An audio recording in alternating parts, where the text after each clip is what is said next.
Hey everyone, this is Kara with this week's episode of Reload from the Barn Church and Ministries here in Berrien Springs, Michigan. Hope you're having a great week.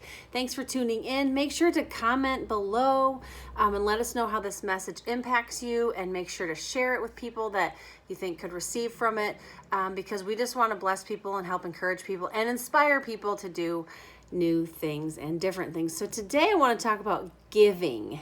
It can be like a touchy subject, I guess, or a little bit sensitive, but if you're a Christian, or say that you're a Christian, frankly, you should be one of the most generous people around. Not because we have to, but because we get to. So you should be the ones tipping 20%, even if they haven't earned it. You should just be a blessing to as many people as you possibly can be. Look, it says in Genesis 1:1, in the beginning, God created the heavens and the earth. So he made it. He owns everything. When I make a plate of brownies, they're my brownies, right? I made them. So I created, so I own them. So he created the earth. Everything in it is his. And if we want to get real specific, so are the brownie ingredients, but we're not going to get that specific today. It says in Deuteronomy 10:14, behold, to the Lord your God belong heaven and the heaven of heavens, the earth with all that is in it. Psalm 89:11 says, all the heavens and everything on earth belong to you, for you are the creator of all that is seen and unseen. If we want to go New Testament, 1 Corinthians 10:26 says, for the earth and all its abundance belongs to the Lord. So everything we have comes from God. And I mean everything. Our ability to work comes from him. Our ability to buy food comes from him. Our ability to pay our utility bills come from him. Our ability to go to the movies comes from him. Our ability to go to amusement parks or on vacation, all of it comes from him. Our ability to do what we can do, all of our gifts, all of our skills, all of our competencies all come from him. And I know some of you can't afford like things like vacations, amusement parks, and I get that. I totally get that.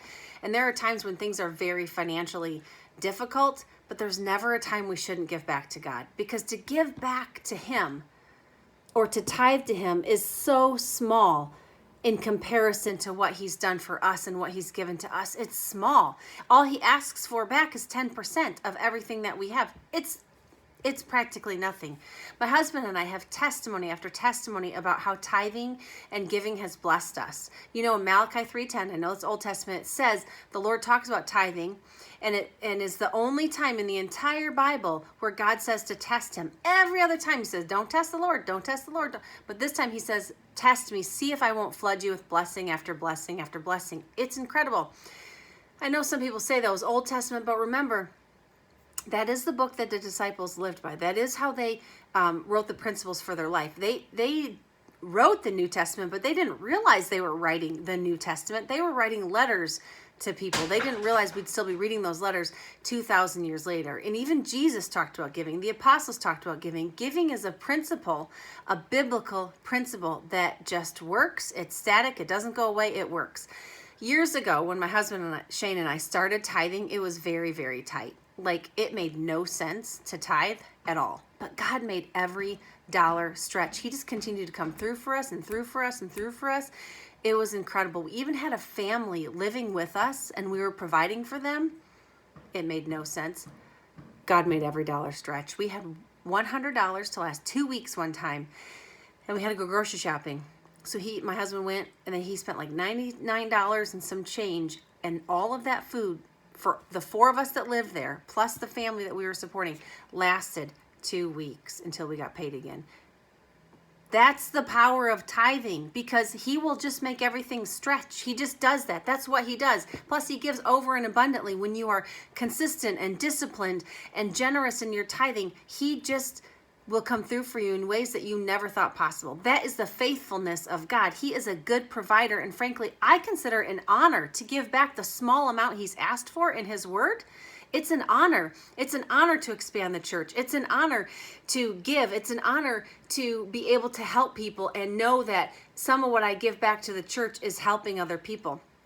And if all of the people, listen, if all the people in America who call themselves Christians actually tithed, we would not need a social welfare program. Now let that sink in. Let that sink in. There's more we can do. So if you want to live in victory, give. Give out of your abundance and give out of your need. The more you pour yourself out, the more he pours back into you. It's just what he does. And get this, when you're generous, when you are over and abundantly generous, people ask why.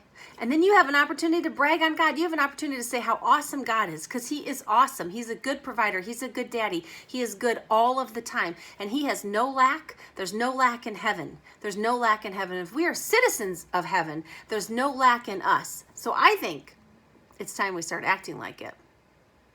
So I challenge you, if you have not been tithing, to tithe. Wherever you go to church, tithe, because it's a good thing to do, and God will bless you for it, and you get to. Look, everything you have comes from him anyway. You're just giving back a little bit. It's a good thing to do. So, again, comment below if this helped motivate you or challenged you. We'd love to hear from you.